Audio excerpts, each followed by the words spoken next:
लाएंगे। क्या क्लासिफिकेशन है कार्बन कंपाउंड्स की? कार्बन कंपाउंड्स जो है वो ऑर्गेनिक कंपाउंड्स हो सकते हैं और इनऑर्गेनिक कंपाउंड्स हो सकते हैं।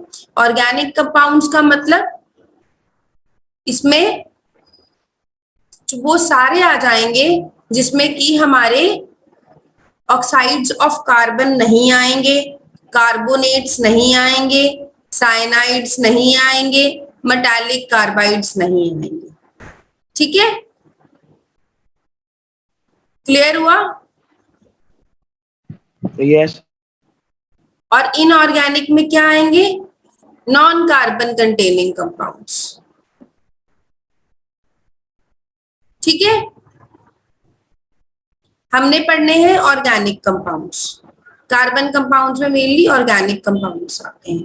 तो ऑर्गेनिक कंपाउंड्स दो तरह के होते हैं, एक होते हैं हाइड्रोकार्बन्स जिसमें सिर्फ कार्बन और हाइड्रोजन एलिमेंट्स होंगे, और एक होते हैं नॉन हाइड्रोकार्बन कंपाउंड्स जिसमें कि हमारे हाइड्रोजन के अलावा कुछ और भी चीजें हो सकती हैं।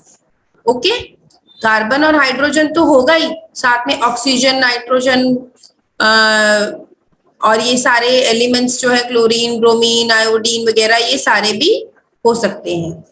हाइड्रोकार्बन्स जो है वो दो तरह के होते हैं, एल्केन्स और एल्कीन्स। ठीक है, एल्कीन्स होंगे जिसमें सिर्फ एक सिंगल बॉन्ड होगा, एल्कीन्स होंगे जिसमें दो या तीन बॉन्ड हो सकते हैं, दो से मतलब एक से ज्यादा बॉन्ड होंगे, दो तीन। ठीक है, क्लियर हुआ इतना? Yes, give me your reply बेटा।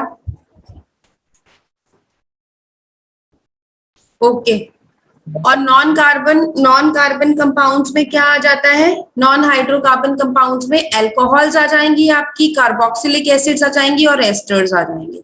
तो हमने क्या पढ़ा है कि जो कार्बन कंपाउंड्स है वो दो तरह के होते हैं, ऑर्गेनिक कंपाउंड्स और inorganic compounds. Organic compounds further दो तरह के होते हैं, हाइड्रोकार्बन्स और नॉन हाइड्रोकार्बन कंपाउंड्स। हाइड्रोकार्बन्स में सिर्फ कार्बन और हाइड्रोजन होगा, नॉन हाइड्रोजन कार्बन्स में उसके अलावा हाइड्रोजन और कार्बन के अलावा और भी कुछ एलिमेंट्स हो सकते हैं।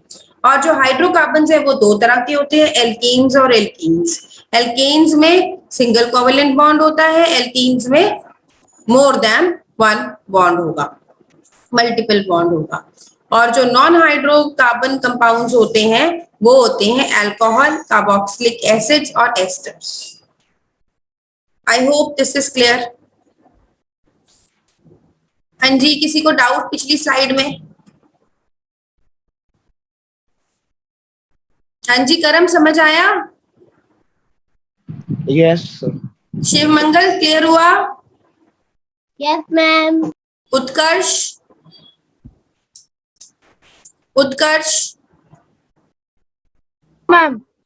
ओके, तो हाइड्रोकार्बन्स के बारे में हम पढ़ेंगे पहले। हाइड्रोकार्बन्स जो होते हैं वो ऑर्गेनिक कंपाउंड्स होते हैं जिनमें सिर्फ कार्बन और हाइड्रोजन होगा, सिर्फ कार्बन एंड हाइड्रोजन।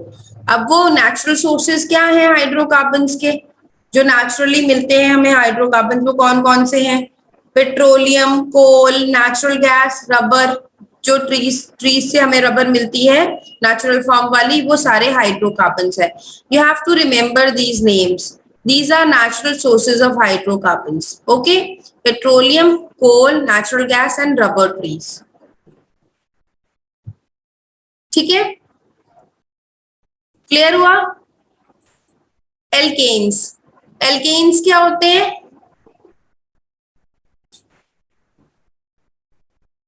जिनमें सिंगल बॉन्ड होता है। ठीक है, तो एल्केन्स में सिंगल बॉन्ड होगा और उसका फॉर्मूला होता है ये CnH2n+2। इसमें n को आप 1 2 3 4 प्लेस करेंगे और उसके अकॉर्डिंगली ही उसका नाम होगा। अगर आप कार्बन को 1 रखेंगे तो वो मीथेन कहलाएगा, अगर 2 रखेंगे तो वो इथेन कहलाएगा, आप 3 रखेंगे तो वो प्रोपेन कहलाएगा, 4 रखेंगे तो बुटेन कहलाएगा, 5 रखेंगे तो पेंटेन कहलाएगा, 6 रखेंगे तो हेक्सेन कहलाएगा, 7 रखेंगे तो हेप्टेन कहलाएगा, 8 रखेंगे ऑक्टेन, 9 नॉनेन, 10 डेकेन। क्लियर हुआ? हाँ जी करम, यस मैम। 6 होएंगे तो क्या कहलाएगा? हेक्सी है हेक्सेन। कि हेक्सेन। और अगर 3 होएंगे तो क्या कहलाएगा? प्रोपेन। ओके। कितने बॉन्ड्स होते हैं इसमें? एल्केन्स में कितने बॉन्ड्स होते हैं? हाँ जी शिव मंगल, एल्केन्स में और एल्कीन्स में क्या डिफरेंस होता है? इसमें सिंगल बॉन्ड होता है। स्ट्रक्चरल फॉर्मूला, आपको सिंगल बॉन्ड और डबल बॉन्ड के बारे में पता है? कोवलेंट बॉन्ड्स के बारे में आपने पढ़ा होगा पिछली क्लास में। हाँ जी बच्चों, रिप्लाई तो करो ना। No ma'am. आपको सिंगल, डबल और ट्रिपल कोवलेंट बॉन्ड के बारे में नहीं पता है? No ma'am. नो। ओके अच्छा, तो चलो पहले मैं आपको वो बताती हूँ। ऐसा होता है बेटा, ये कार्बन है, कार्बन की एटॉमिक नंबर क्या होता है? हाँ जी शिवमंगल, क्या एटॉमिक नंबर है कार्बन का?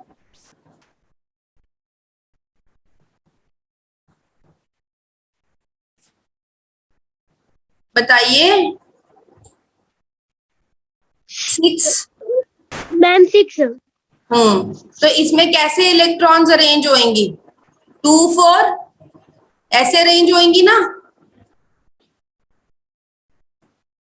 बेटा, आपको ये पढ़ा हुआ है आपने।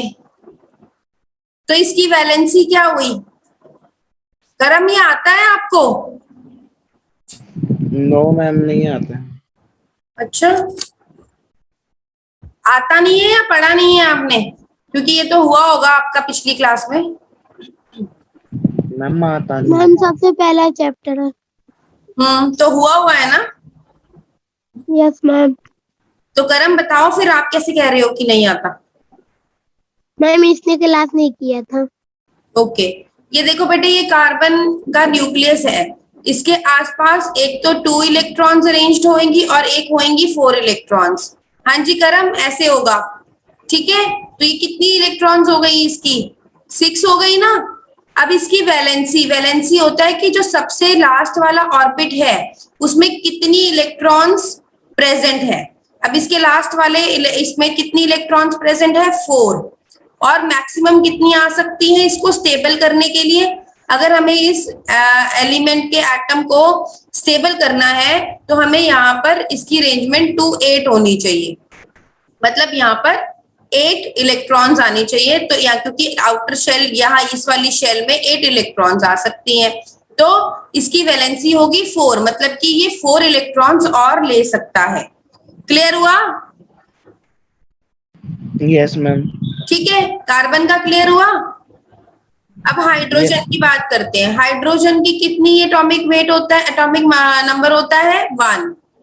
तो इसका जो आउटर शेल है उसमें कितनी इलेक्ट्रॉन्स है? 1 ही है ना। और कितनी आ सकती है पहले वाले में? 2। देखो ये 2 लिखा है ना फर्स्ट ऑर्बिट में, फर्स्ट ऑर्बिट में मैक्सिमम 2 आ सकती हैं। तो मतलब इसमें एक इलेक्ट्रॉन और ऐड हो सकती है। तो इसकी वैलेंसी क्या हुई? 1। ठीक है, इतना क्लियर हुआ? यस।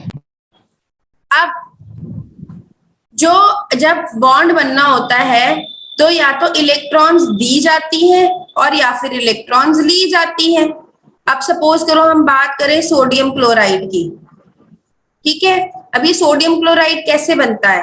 जो सोडियम है वो अपनी एक इलेक्ट्रॉन माइनस कर देता है और वो